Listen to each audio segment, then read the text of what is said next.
Number 338 سورہ الحج آیت نمبر 5.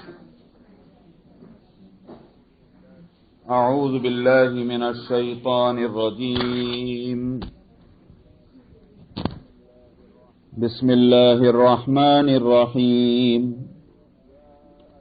يا أيها الناس إن كنتم في ريب من البعث فإنا خلقناكم من تراب ثم من نطفة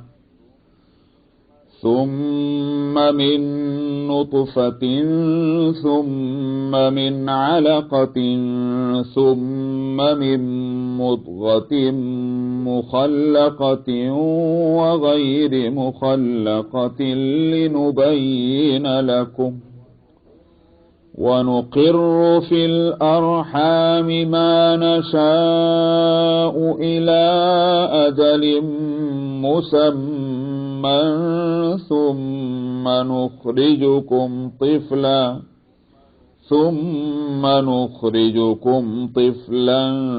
ثم لتبلغوا أشدكم ومنكم من يتوفى ومنكم من يرد إلى أرذل العمر لكي لا يعلم من بعد علم شيئا وترى الأرض هامدة فإذا أنزلنا عليها الماء اهتزت وربت وأنبتت من كل زوج بهيج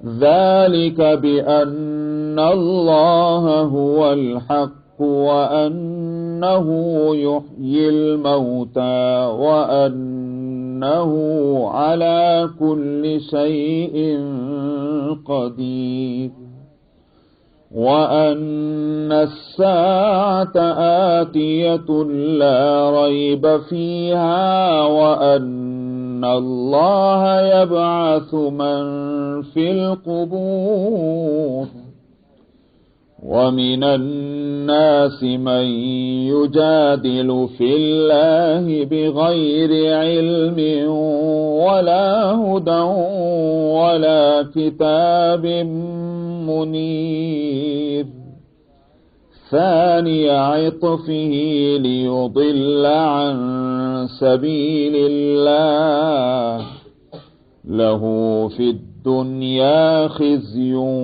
ونذيقه يوم القيامة عذاب الحريق ذلك بما قدمت يداك وأن الله ليس بظلام للعبيد.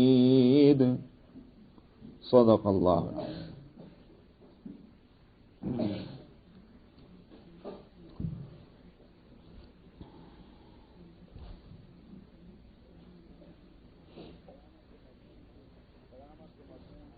قیامت کا مضمون اس آیت میں ہے اور قیامت کے برحق ہونے کو اور اس کے ممکن ہونے کو ایک دلیل سے اس میں سمجھایا جا رہا ہے.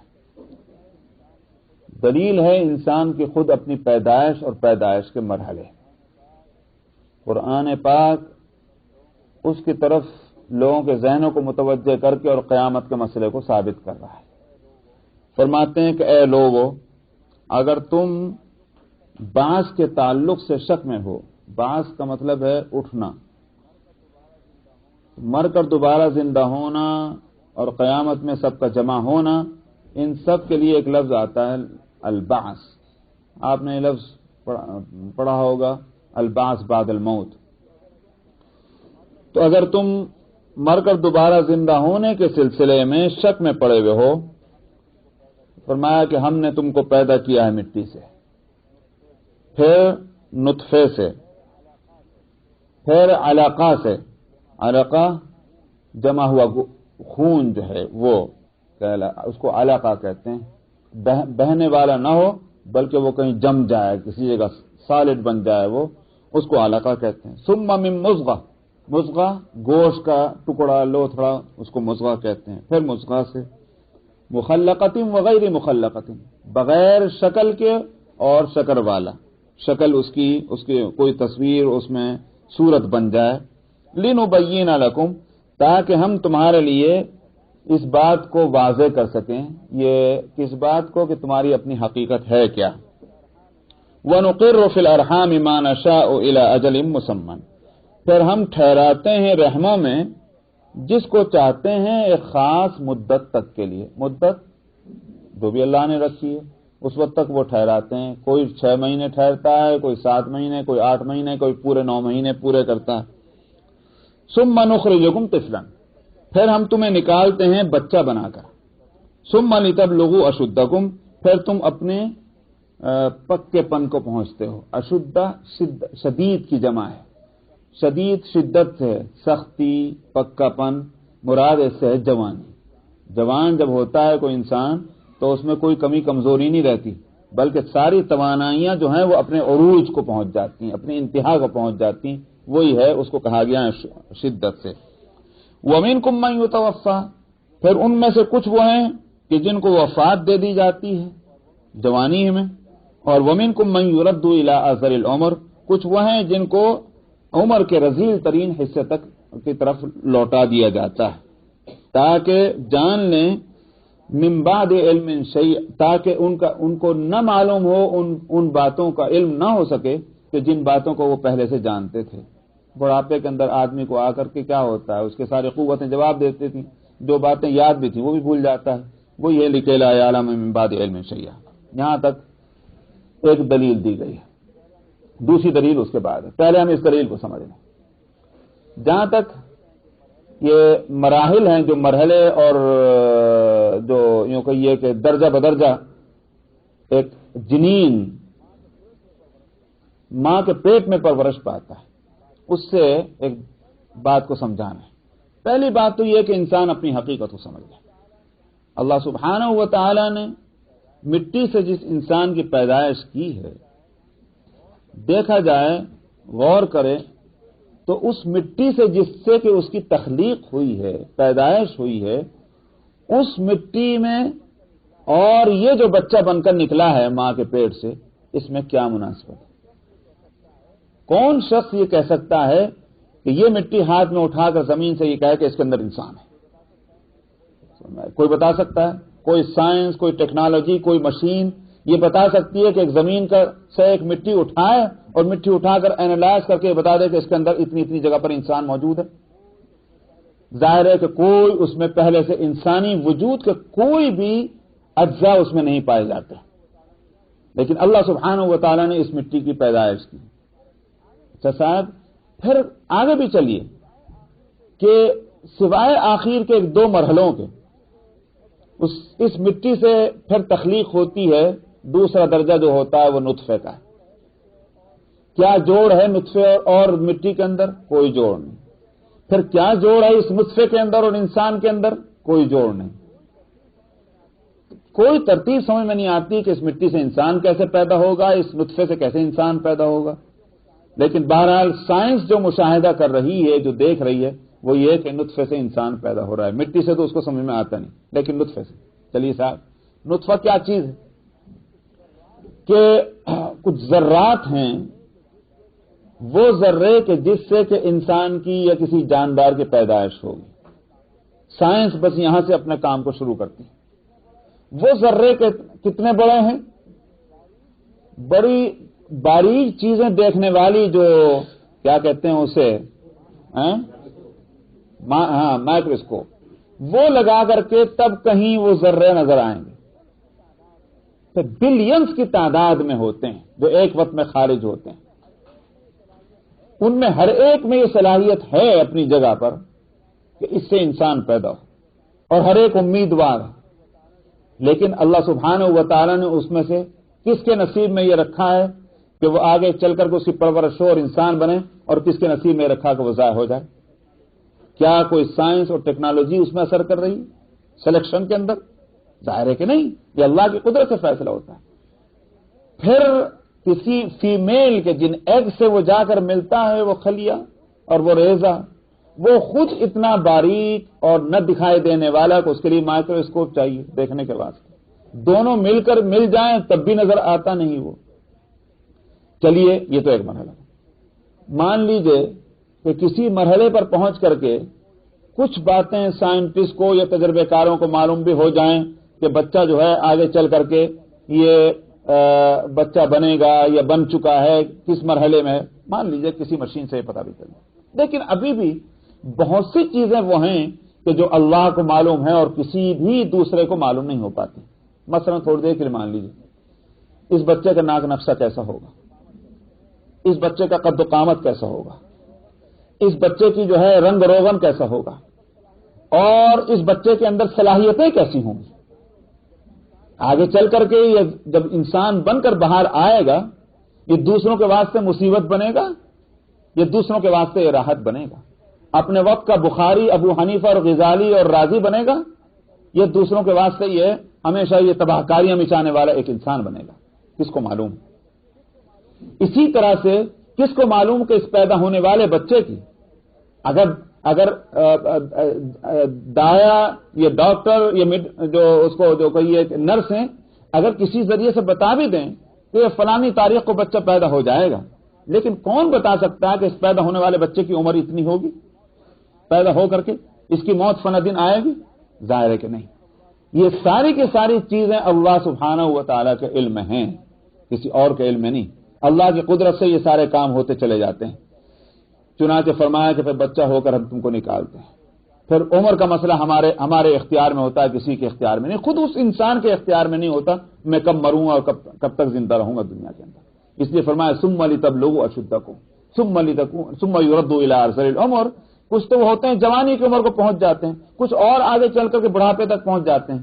بڑھاپے تک لا کر کے اس بات کو بتلایا جا رہا ہے کہ دیکھو ایک وقت تھا کہ تم کچھ نہیں تھے، ایک وقت ہے کہ تم جوان ہوئے، تمہارے سامنے کسی چیز کی کوئی حقیقت نہیں تھی، لیکن کوئی طاقت ہے کہ تم کو برابر جس نے تم کو اوپر چڑھایا پھر وہ تم کو نیچے گرا کر لے کے جاتا ہے۔ سمجھ میں آیا؟ جس چیز میں اتار اور چڑھاؤ ہو رہا ہو وہ کیسے سمجھ سکتی ہے کہ یہ سمجھنے کا اس کو حق ہے کہ پھر اس میں چڑھاؤ نہیں ہوگا؟ سمجھ میں آیا؟ اس لیے مر کر دوبارہ زندہ ہونا تمہارے اپنے ان مرحلوں سے خود بخود سمجھ میں آ جاتا ہے کہ ایک وقت تھا کچھ نہیں تھے، آج تم ہو، اور پھر یہ کہ تمہارا ہونا ایک وقت ترقی کی صورت میں تھا، بچپن سے جوانی تک پہنچ رہے تھے، پھر دوسرا وقت آتا ہے جب جوانی سے بڑھاپے کی طرف، پھر بچپن اور پچپن ایک ہو جاتا ہے۔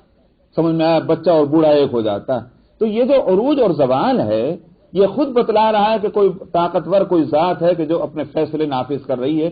کیا یہ نہیں ہو سکتا کہ وہ پھر دوبارہ تم کو اسی طرح سے پھر وہ ترقی دے اٹھائے؟ اسی لیے قیامت میں ہر شخص جو اٹھے گا وہ اٹھے گا جس حالت میں بھی، لیکن جن کو جب حشر اور نشر ہوگا وہاں تو ہر ایک جوان ہوگا۔ جنت میں جو جائیں گے جوان بن کر جائیں گے، تو حالانکہ بوڑھے ہو کر مرے تھے، بوڑھی ہو کر مری تھی، لیکن جنت میں جا رہے ہیں جوان۔ تو وہی ہوا کہ جس کو عروج دیا گیا پھر اس کو تنزل ہوا، پھر اللہ سبحانہ و تعالیٰ اس کو عروج دے دیں گے، نئی زندگی اور نئی عمر کا سلسلہ اس کا شروع ہو جائے گا۔ تو اس لیے ان مسئلوں کو سمجھنا بہت آسان اپنی زندگیوں کو دیکھ کر کے۔ ایک دلیل تو یہ ہوئی۔ دوسری دلیل وَتَرَى الْأَرْضَ هَامِدَةً فَإِذَا أَنزَلْنَا عَلَيْهَا الْمَاءَ اهْتَزَّتْ وَرَبَتْ۔ تم دیکھتے ہو کہ زمین جو ہے بے جان ہے، سوکھی زمین، اس کے اندر کچھ بونا بھی چاہو تو اگنے کو تیار نہیں، اتنی سوکھی زمین ہے وہ، لیکن ہم اس کے اوپر پانی گراتے ہیں، آسمان سے بادلوں سے پانی گرتا ہے، اہتزت، وہ زمین جو ہے مردہ پڑی ہوئی تھی وہ ایک دم اس میں جیسے ایک جھرجھری لے لیتا ہے، کوئی ایک مثال کے طور پر کوئی بے جان ہو جائے، کوئی جاندار کوئی چیز بے جان ہو جائے، معلوم مر گئی، ایسا لگ رہا ہے جیسے مر گئی، لیکن ذرا اس میں طاقت آئے تو وہ جھرجھری لے کر کھڑا ہو جائے۔ ٹھیک یہی حالت اس زمین کی ہوتی ہے کہ زمین مردہ ہے، سوکھی پڑی ہوئی ہے، لیکن جیسے اس پر بارش کے قطرے پڑتے ہیں یہ معلوم ہوتا ہے کہ اس نے جھرجھری لے لی ہے، یہ ہے اہتزت وربت، اور پھر وہ اس میں نرمی آ جاتی ہے، اس میں وہ صلاحیت پیدا ہو جاتی اگنے کی اور اگانے کی۔ وَأَنبَتَتْ مِنْ كُلِّ زَوْجٍ بَهِيجٍ، اور پھر اس میں ہم دیکھتے ہیں کہ اگنے والی چیزیں مختلف قسم کی اگنے لگتی ہیں، بڑے روشن رنگ ان کے، ہرے بھرے ان کے رنگ، تو یہ اس میں سے کھیتیاں اگنے لگتی ہیں اور پھول پھلواریاں۔ اس سے کیا بتلایا گیا کہ دیکھو ایک قطرہ پانی کا جو آسمان سے گرتا ہے، اگر مردہ زمین کو زندہ کر سکتا ہے، اور ہر سال تم اس کا تماشا دیکھتے ہو، کیوں نہیں سمجھتے کہ مردہ انسانوں اور مردہ جو ہیں جانوں کے اندر بھی اللہ سبحانہ و تعالی جان ڈال کر کے اور ان کو پھر زندہ اٹھا لے گا؟ تو ہر سال تم یہ تماشا دیکھتے ہو زمین کے تعلق سے، اور پھر اس کو پیچھے چلیے، مٹی سے تم کو پیدا کیا، اور مٹی کا تجربہ تم ہر سال یہ کرتے ہو کہ مٹی مردہ ہوتی ہے اور زندہ ہوتی ہے، اسی مٹی سے تمہاری پیدائش ہوئی، تو تمہیں مرے کے بعد دوبارہ زندہ کیوں نہیں کیا جا سکتا؟ یہ ہے، میں نے کہا کہ دو دلیل ہیں، لیکن ان دونوں دلیلوں کے اندر باہمی ربط اور جوڑ بھی ہے۔ ذالک بان اللہ هو الحق، یہی اللہ ہیں جو برحق ہیں، ان کے برحق ہونے کے معنی یہ ہے کہ ان کا فیصلہ برحق، وانہ یحیی الموتى، اور وہی ہے جو مردوں کو زندگی دے گا، وانہ علی کل شیء قدیر، اور وہ ہر چیز پر قدرت رکھنے والا ہے، وان الساعۃ آتیۃ لا ریب فیہا، اور بلا شبہ قیامت آ کے رہے گی جس میں کوئی شک اور شبہ نہیں، وان اللہ یبعث من فی القبور، اور اللہ تعالی ان کو جو قبروں میں ہیں ان کو اٹھا کھڑا کر دے گا، ومن الناس من یجادل فی اللہ بغیر علم ولا ھدی ولا کتاب منیر، فرمایا لوگوں میں کچھ وہ ہیں کہ جو اللہ کی ذات کے معاملے میں بغیر علم کے اور بغیر ہدایت کے اور بغیر روشن کتاب کے وہ جھگڑا کرتے ہیں۔ بغیر علم صحیح نہیں ہے، یہ مطلب نہیں کہ انسان کے پاس اگر کوئی بھی علم ہو اس سے کام نہیں چلتا۔ علم صحیح کے معنی یہ ہیں کہ اس سے نتائج صحیح نکلیں۔ مثلا میں ایک مثال میں دیتا ہوں، مثال یہ ہے کہ میں کہوں کہ جب سورج نکلتا ہے تو دن ہوتا ہے، ایک علم ہے۔ دوسرا علم اس کے ساتھ کیا ہے؟ سورج نکل رہا ہے، اس سے نتیجہ کیا نکلا؟ دن ہو رہا ہے۔ بات سمجھا ہی نہیں بات؟ تو یہ علم صحیح جب ہے تو نتیجہ صحیح نکل جائے گا۔ اگر کوئی شخص کہے کہ جب سورج ڈوبتا ہے تو دن ہوتا ہے اور جب سورج نکلتا ہے تو رات ہوتی ہے، بات سمجھ میں آئی نہیں؟ تو اب نتیجہ کیا نکلے گا؟ رات ہو رہی۔ علم صحیح نہیں ہے، نتیجہ بھی صحیح نہیں نکلے گا۔ بغیر علم ان کے معنی یہ ہے کہ ان کے پاس علم صحیح نہیں ہے، اگرچہ وہ عقلی کیوں نہ ہو، لیکن عقلی علم بھی دو طرح کے ہوتے ہیں نا، صحیح اور غلط۔ تو بغیر علم کسی بھی طرح کا علم مگر وہ صحیح، وہ علم بھی ان کے پاس نہیں، ولا ہدن، اور نہ ان کے پاس کوئی ہدایت ہے۔ ہدایت کا مطلب کیا ہوا؟ کسی کی گائیڈنس، کسی کی رہنمائی۔ اگر خود تم کوئی نتیجے صحیح نہیں نکال سکتے اس لیے کہ تمہارے پاس علم نہیں، تو دوسروں سے کم تم رہنمائی حاصل کر لو، وہ بھی نہیں ان کے پاس ہے۔ ولا کتاب منیر، اور نہ کوئی روشن کتاب۔ کتاب، وہ روشن کتاب کا مطلب وہی ہوا کہ جس میں صحیح علم موجود ہے، مراد اس سے ہے آسمانی کتاب، اللہ کی طرف سے آئی ہوئی کتاب۔ تو نہ کتاب ان کے پاس ہے، نہ پیغمبر ہدایت دینے والا، اس سے ان کا رشتہ ہے، نہ خود ان کا اپنی عقل جو ہے وہ صحیح نتائج نکال رہی صحیح علم سے۔ تب اس صورت کے اندر اگر اللہ کی ذات کے بارے میں ان کے جھگڑے جو ہیں وہ کیسے یوں کہ یہ کہ وزندار ہو سکتے ہیں اور صحیح اس سے باتیں نکل سکتی ہیں۔ ثانیہ اطفہ لیضل عن سبیل اللہ، اور فرمایا اوپر سے تماشا کیا ہے؟ اکڑ فوں بھی کرتے ہیں، منہ موڑ کر کے، گردن اکھڑا کر کے جھگڑتے ہیں، جیسے معلوم ہوتا ہے کہ ان کو ساری دنیا کا علم ہے، یہ علامہ زمان بنے ہوئے ہیں، یہ عالم ہے ان کا لیکن جاہل محض۔ ثانیہ اطفی کا مطلب وہ صفت ہے انہی کی کہ گردن اکڑا کر بات سننے کو تیار نہیں اہل حق کی۔ لیضل عن سبیل اللہ، اور یہ ساری حرکتیں اس لیے تاکہ لوگوں کو اللہ کے راستے سے بھٹکا دیں، اپنی ساری تقریریں اور ساری چرب زبانی اس لیے ہے۔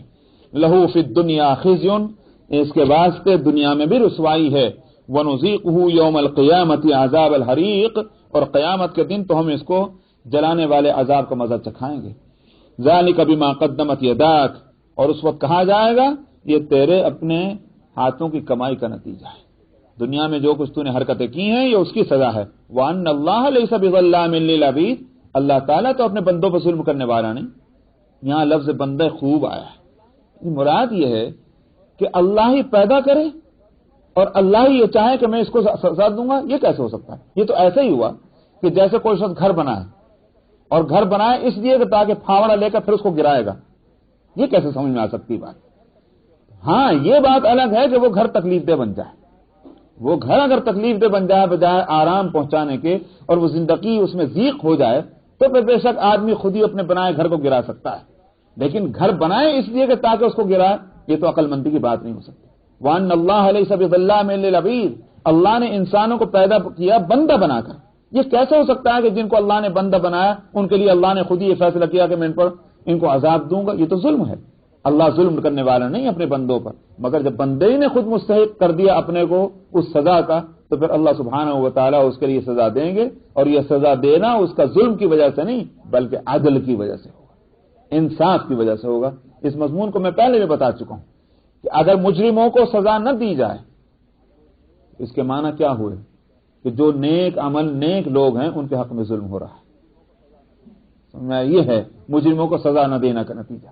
بعض لوگ کہتے ہیں کیسے ہو سکتا ہے کہ اللہ میاں سب کو جہنم میں بھیج دیں گے، چنانچہ جو منکرین حدیث ہیں ان کی کتابوں کا آپ پڑھ لیجیے، بلکہ قادیانیوں کے ہاں، قادیانی مرزا بشیر الدین کی کتاب ہے، اردو میں یہاں واشنگٹن سے چھپی ہے، اس میں ہے کہ اللہ سبحانہ و تعالی قیامت میں کافروں کو سزا دے گا، مگر اللہ جو رحیم اور رحمان ہیں ان سے اس کی توقع نہیں ہو سکتی کہ وہ ہمیشہ ہمیشہ جہنم میں رہے، بلکہ کبھی نہ کبھی اس کو جہنم سے نکال کر پھر جنت میں لے جائے گا۔ یہ ہے اس مرزا بشیر الدین ہے۔ حالانکہ قرآن حکیم میں کھلے کھلے طور پر لکھا ہوا ہے کہ کیا ہے وہ سورہ بینہ کی آیت، ان الذین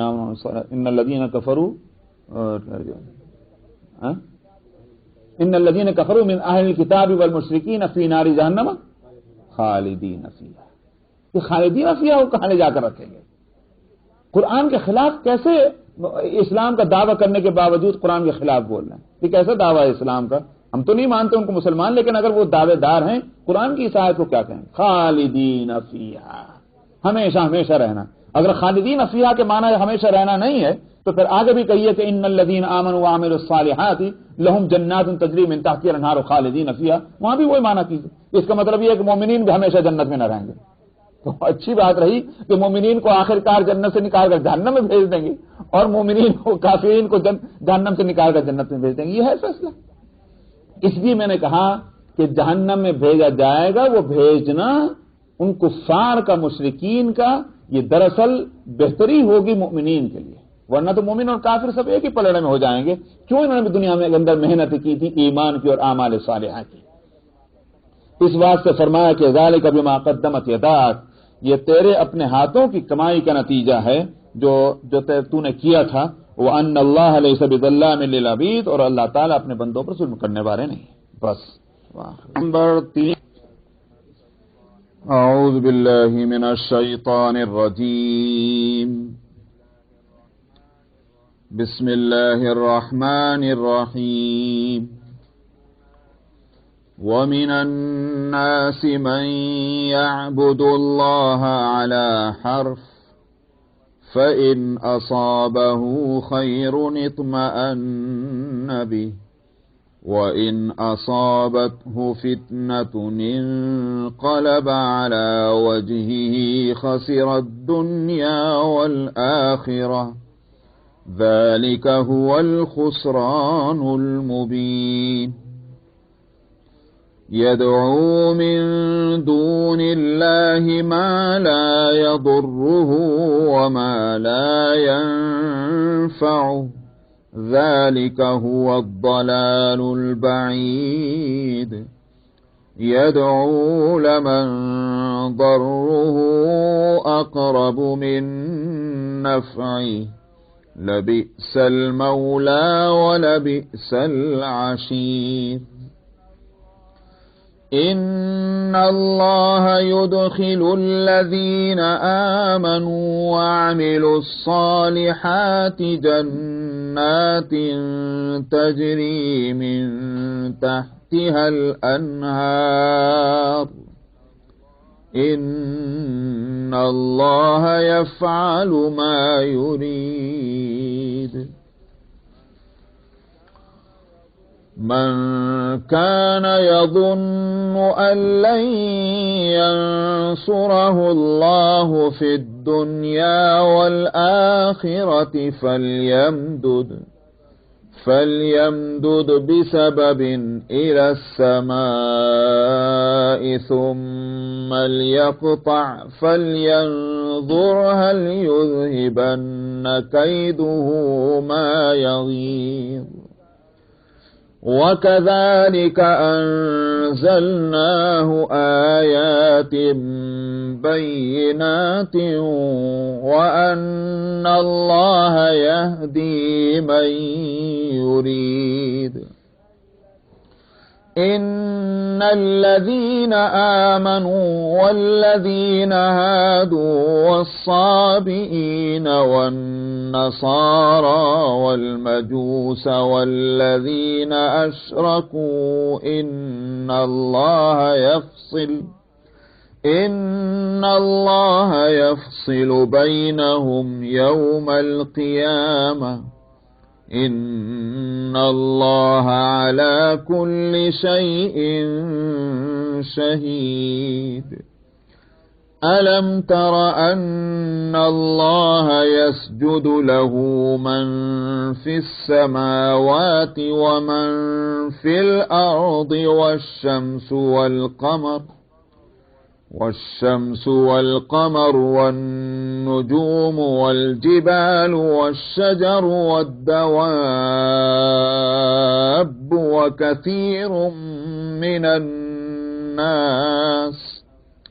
وكثير حق عليه العذاب ومن يهن الله فما له من مكرم إن الله يفعل ما يشاء هذان خصمان اختصموا في ربهم فالذين كفروا قطعت لهم ثياب من نار يصب من فوق رؤوسهم الحميم يصهر به ما في بطونهم والجلود ولهم مقامع من حديد كلما أرادوا أن يخرجوا منها من غم أعيدوا فيها وذوقوا عذاب الحريق إن الله يدخل الذين آمنوا وعملوا الصالحات جنات تجري من تحتها الأنهار يحلون فيها من أساور من ذهب ولؤلؤا ولباسهم فيها حرير وهدوا إلى الطيب من القول وهدوا إلى صراط الحميد إن الذين كفروا ويصدون عن سبيل الله والمسجد الحرام الذي جعلناه للناس سواء العاكف فيه والباد ومن يرد فيه بإلحاد بظلم نذقه من عذاب أليم صدق الله العظيم.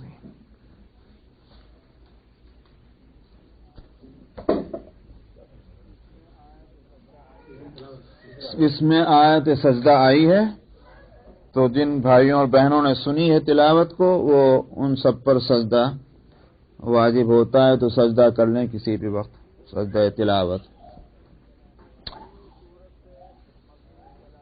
شروع سورت سے مضمون چلا قیامت کا اور آیت نمبر 8 سے ذکر ہوا ان لوگوں کا کہ جو اللہ کے معاملے میں جہالت کے ساتھ بحثیں کرتے ہیں، علم نہیں ہے، عقل نہیں ہے، اور پھر بھی بحثیں ان کی ہیں، نتیجہ اس کا یہ ہے کہ وہ غلط نتائج نکلتے ہیں ان کی گفتگو کے۔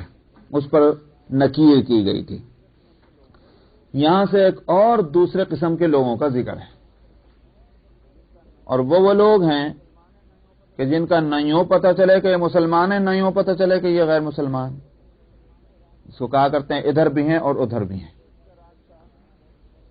تو بیچ بیچ کا راستہ کہ اگر ادھر ذرا دیکھا کہ بھئی یہاں بہت اچھا ہو رہا ہے کام تو وہاں لگ لیے، جب دیکھا نہیں بھئی یہاں ذرا گڑبڑ ہے تو ادھر کو ہو لیے۔ جو منافق بھی ہیں، لیکن یہ کہ بہرحال جو بھی ہوں، یہ ایک دوسرا طبقہ ہے۔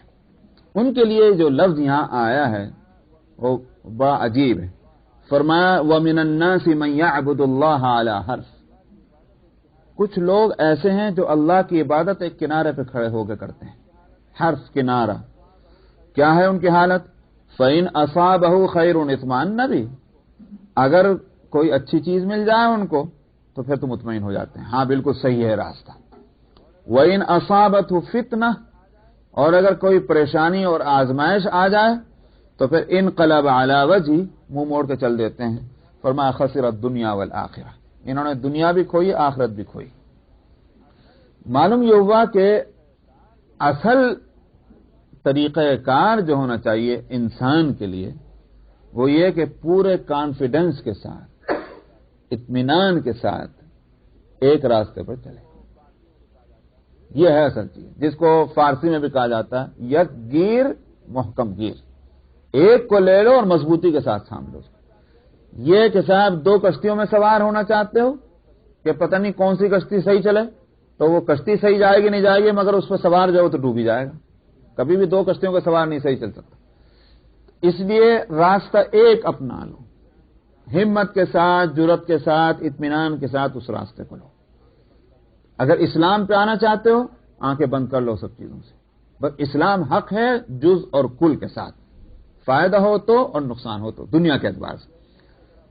تو یہ ہونا چاہیے، یہ نہیں ہے کہ ذرا فائدہ ہے تو ادھر اور نقصان ہوا تو پھر دوسروں سے فائدہ حاصل کر لیا، جہاں دیکھی توپرات میں گزاری ساری رات، وہ جو ہے وہ طریقہ غلط۔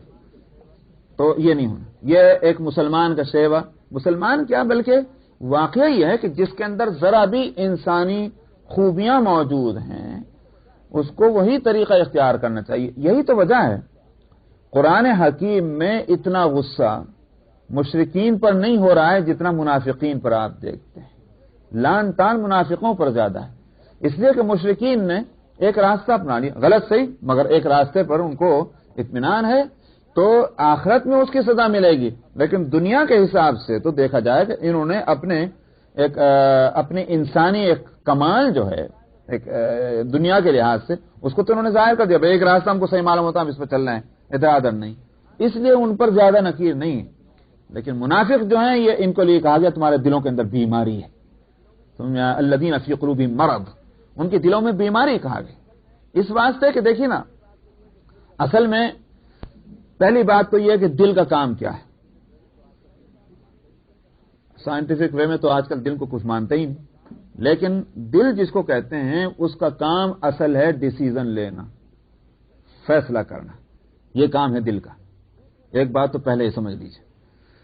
دوسری بات اس کے ساتھ یوں سمجھیے کہ جاندار جس کو ہم کہتے ہیں اس کے دو حصے ہیں، ایک ہے جسم اور ایک ہے اس کی روح اور جان، سمجھ میں آیا؟ جس کا مرکز ہے دل، تو جیسے جسم کو بیماریاں لگتی ہیں ایسے ہی روح اور جان کو بھی بیماریاں لگتی ہیں، جس کا مرکز دل ہے۔ تو اگر جسم کو بیماریاں لگ جائیں کیا اس کا اثر پڑتا ہے؟ جسم کے جو فرائض ہیں، جسم کی جو ڈیوٹیز ہیں اس میں خلل پڑ جاتا ہے، سمجھ میں آیا؟ ہاتھ صحیح کام نہیں کر رہا، پیر صحیح کام نہیں کر رہا، آنکھیں صحیح کام نہیں کر رہی، جو بھی ہے، جو حصہ اس بیماری سے متاثر ہوتا ہے وہ حصہ اپنا فعل جو ہے وہ کھو دیتا ہے۔ ٹھیک سمجھ میں آیا نہیں؟ ٹھیک اسی طرح سے جب روح کو اور دل کو بیماریاں لگتی ہیں، دل کی بیماری وہ نہیں کہ ہارٹ اٹیک ہو گیا، بلکہ یہ ہے کہ دل کی روح کی بیماری مراد، کہ روح کو جب بیماری لگتی ہے تو پھر وہ اپنا عمل کھو دیتا ہے۔ اس کا عمل کیا میں نے ابھی بتلایا تھا؟ فیصلہ کرنا۔ اب فیصلہ نہیں کر پاتا، یہی اس کی بیماری ہے۔ منافق فیصلہ نہیں کر رہا ہے، وہ جو ہے وہ دو راستوں پہ چل رہا ہے، کنفیوز ہو کر کے وہ فیصلہ نہیں کر رہا ہے. اس کو بیماری کہا قرآن نے. فی قلوبہم مرض، ان کے لیے اسی لیے کہا کہ ان کی روح کو بیماری لگی ہوئی ہے، اس لیے فیصلہ نہیں کر پا رہے کون سے راستے پر چلنا ہے. تو یہ بہت زیادہ قابل مذمت ہے یہ طریقہ. اور بدقسمتی یہ ہے کہ آج میجارٹی مسلمانوں کی، معاذ اللہ میں ان کو یہ نہیں کہہ رہا ہوں، میں خود اس لیے میری خود حالت بھی، میں اپنے کو اگر واقعی اپنا، میں جس کو کہتے ہیں کیا وہ اپنا ٹیسٹ لینا، اپنا ایوالویشن کرنا اپنا، اگر اس کے لحاظ سے دیکھا جائے تو میں سب سے آگے نظر آؤں گا اس بیماری کے اندر. لیکن یہ اس کے باوجود میں اپنے کو منافق کہہ لوں گا، مسئلہ الگ ہے، لیکن دوسرے کو کہنا تو جائز ہے نہیں، اس کو تو علماء نے روکا. مگر جہاں تک اپنے حالات کو دیکھنے کا تعلق ہے، واقعہ یہ ہے کہ منافقین مدینہ دور نبی اور دور صحابہ میں ان کے عمل کو دیکھیے تو ہمارے عمل میں ان میں کتنا فرق ہے. اتنی مماثلت اور یکسانیت پائی جاتی ہے اگر قرآن کو مطالعہ کیا جائے. قرآن حکیم نے تو پوری تاریخ اس دور کے قوموں کی بیان کر دی ہے. اگر منافقین کی حالت کو دیکھا جائے تو ایسا معلوم ہوتا ہے، میں تو اپنی بات کہتا ہوں، واقعہ یہ کہ اللہ تعالیٰ میری اصلاح کرے، میں اپنی حالت دیکھ کر ہی میں کہتا ہوں، ایک ایک جگہ ایک جس کو کہتے ہیں وہ آپ نے دیکھا ہوگا کہ وہ جو ایگزامینیشن پیپر ہوتا ہے نا، وہ اس کے بعد جب پیپر آتا ہے وہ ٹک لگایا ہوا تو ان کے پاس وہ ایک چارٹ ہوتا ہے جس پر اس کو فٹ کر دیتے ہیں. نہیں کیا کہتے ہیں اسے، وہ ایگزامینر صاحب بتائیے. نہیں وہ جو ہوتا ہے نا ایک وہ چارٹ جس کو پر رکھ دیتے ہیں تو ٹیمپلیٹ کہتے ہیں اسے، کی شیٹ، رائٹ.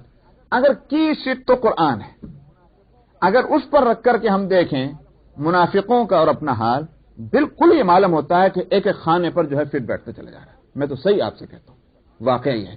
اس کے برعکس صحابہ جو مخلص مسلمان ہیں، اگر ان کی کوئی شیٹ بنائی جائے قرآن سے اور بڑے آسانی سے بن سکتی، اگر وہاں دیکھیں تو کوئی خانہ نہیں ملتا نظر آتا ہے الا ماشاء اللہ. یہ صورتحال جو ہے ہم لوگوں کی، اس کو کیا کہا جائے. اللہ ہی اپنی مہربانی سے اگر ہماری بخشش فرما دے تو یہ اس کا بے انتہا کرم کرم کرم ہے، اس کے سوا اور کچھ نہیں اگر ہو جائے. ورنہ واقعہ یہ ہے کہ میں آپ سب کو دعوت دیتا ہوں اس بات کے لیے کہ جتنا حصہ قرآن شریف کا پڑھا ہے اس کو اس نظر سے دیکھیں، اس کی شیٹ بنائیں منافقین کی اور اسی طرح سے صحابہ کی الگ الگ، اور دیکھیں کہ ہم کہاں فٹ بیٹھ رہے ہیں.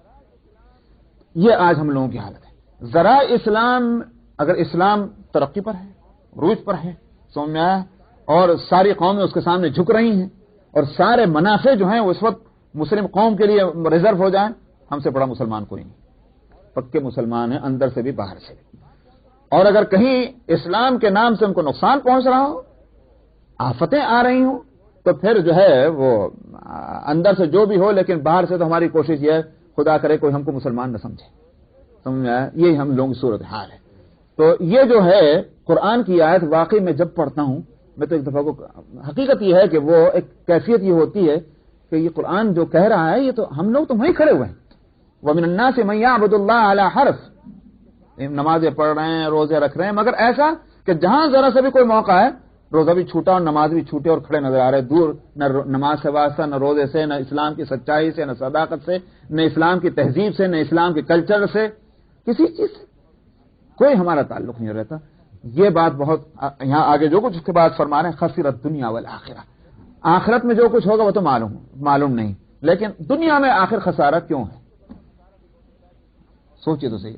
اس سے بڑھ کر خسارہ کوئی ہو سکتا ہے جس میں ہم اور آج ہم لوگ مبتلا ہیں دنیا میں؟ خسرت دنیا والآخرہ، دنیا کا بھی نقصان ہوا، آخرت کا بھی. بھئی تمہیں دنیا حاصل کرنی ہے، لگ جاؤ اسی پہ، ایک طرف ملے کہ نہ ملے. تمہیں آخرت چاہیے، لگ جاؤ اسی طرف. لیکن یہ کیا بات ہے کہ دنیا بھی ہے اور آخرت بھی ہے، یہ دو چیزوں کو ساتھ لے کر نہیں چل سکتی. اس کا مطلب یہ نہیں ہے میرے کہنے کا کہ دنیا کو لات مارو، اور اس لیے کہ دین تو نام جو ہے وہ دنیا میں چلانے کی چیز ہے نا، وہ تو دین سے کنٹرول کرنا ہے دنیا کو، نہ کہ دنیا سے کنٹرول کرنا ہے دین کو. یہ ایک بیسک چیز ہے. ہم دنیا سے دین کو کنٹرول کرنا چاہتے ہیں، وہ غلط ہو رہا ہے، اس پر نکیر ہے.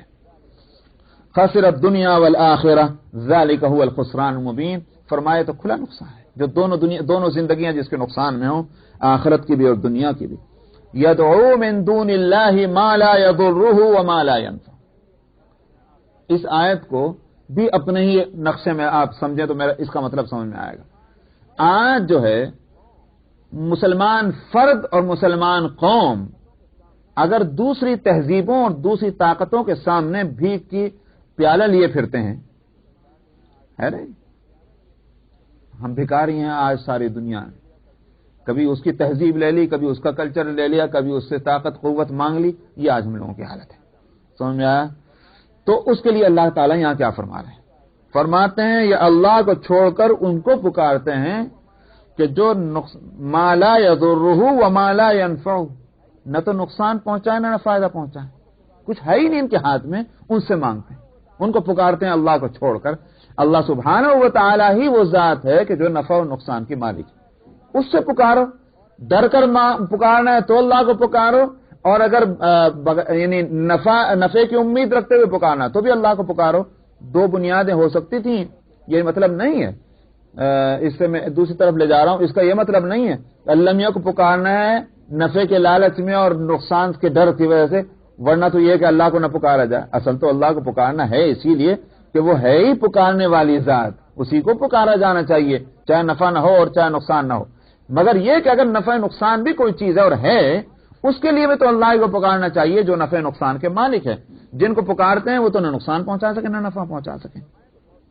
ذالک هو الضلال البعید. فرمایا تو بہت دور کی گمراہی ہے جس میں مبتلا ہیں کہ اللہ کو چھوڑ کر دوسروں سے نفع نقصان کا خیال کرنا.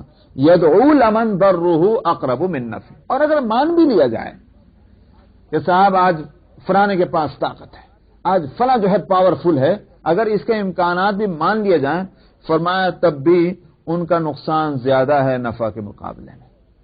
کیوں؟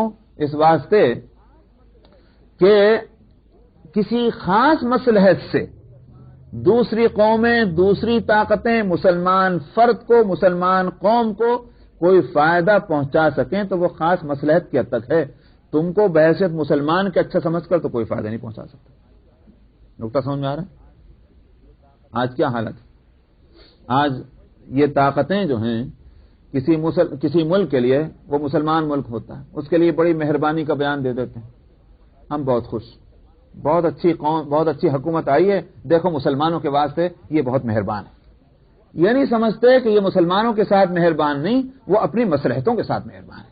ان کی مصلحتیں تقاضا کر رہی ہیں اس وقت کہ اس وقت وہ کام کیا جائے، ورنہ جب ان کی مصلحت اس کے خلاف ہوتی ہے وہ فوراً بدل جاتے ہیں. تب اس صورت میں نقصان کا خطرہ زیادہ ہے نفع کے مقابلے میں. اگر مان بھی لی جائے کہیں نفع نقصان کی بات ہو سکتی ہے، اس لیے فرمایا کہ اصل نفع نقصان اللہ کے اختیار میں ہے، دوسروں کے اختیار میں ہے ہی نہیں. یدعو لمن ضرہ اقرب من نفع. پکارتے ہیں اس کو جن کا نقصان زیادہ قریب ہے اس کی نفع کی نسبت سے. لبیس المولا و لبیس العشیر. برے ہیں یہ دوست اور برے ہیں ساتھی. مولا ولایت دوستی کو کہتے ہیں. تو مولا وہ ہوا کہ جو دوستی رکھتا ہو. فرمایا برے ہیں دوست. آپ 1000 دوستیوں کے تعلق قائم کریں مگر یہ برے ہی رہیں گے. اور العشیر عشرت سے ہے. عشرت زندگی کو کہتے ہیں. تو زندگی کا ساتھ دینے والا مراد ہے اس سے ساتھی. تو برے ہیں دوست اور برے ہیں ساتھی. ان اللہ یدخل الذین آمنوا وعملوا الصالحات جنات تجری من تحتها الانہار. یہ برے دوست اور برے ساتھی کا لفظ جو کہا وہ اس اعتبار سے کہ دوست کس کو کہتے ہیں؟ دوست آں باشد کا گیرت دست دوست. سمجھ میں؟ یہ ہے دوست کی تعریف. دوست وہ ہے کہ جو دوست کا ہاتھ تھام لے، مگر الٹا نہیں. ایک صاحب جو ہیں وہ ایک دوسرے سے لڑائی لڑ رہے تھے، لڑائی ہو رہی ہے، مارا پیٹی ہو رہی. وہ ایک آئے اور اپنے دوست کا ہاتھ پکڑ لیا. اب وہ ہاتھ پکڑ لیا تو وہ جو ہاتھ تھے مارنے کے وہ بھی بند ہو گئے. وہ اس نے خوب مارا دشمن. اس نے پکار کہا کہ بند خدا ہے تم یہ کیسی دوستی ادا کر رہے ہو؟ یعنی کہا بالکل دوستی حق ادا کر رہا ہوں، اس لیے کہ یہ تو کہا ہے بزرگوں نے دوست آں باشد کا گیرت دست دوست. دوست اس کا کہتے ہیں جو دوست کا ہاتھ پکڑ لے. میں نے تیرے ہاتھ ہی تو پکڑے. تو یہ مطلب اس کا نہیں. مراد ہے مدد کرنے کے لیے کسی کا ہاتھ سنبھالنا. یہ ایک محاورہ ہے. دوست اس کو کہتے ہیں جب وقت پڑے تو مدد کرے، اس کو کہتے ہیں دوست. لیکن یہ جو دوستیاں ہیں اس کو قرآن حکیم میں آپ کو وہ آیت پڑھی مگر چونکہ بہت عرصہ ہو گیا اس لیے میں ادھر لوٹ آتا ہوں آپ کو.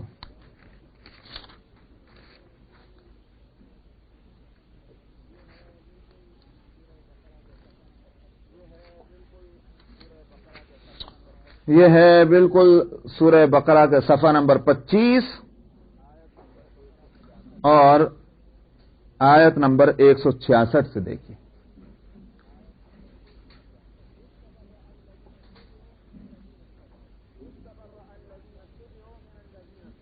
استبرأ الذين اتبعوا من الذين اتبعوا ورأوا العذاب وتقطعت بهم الأسباب.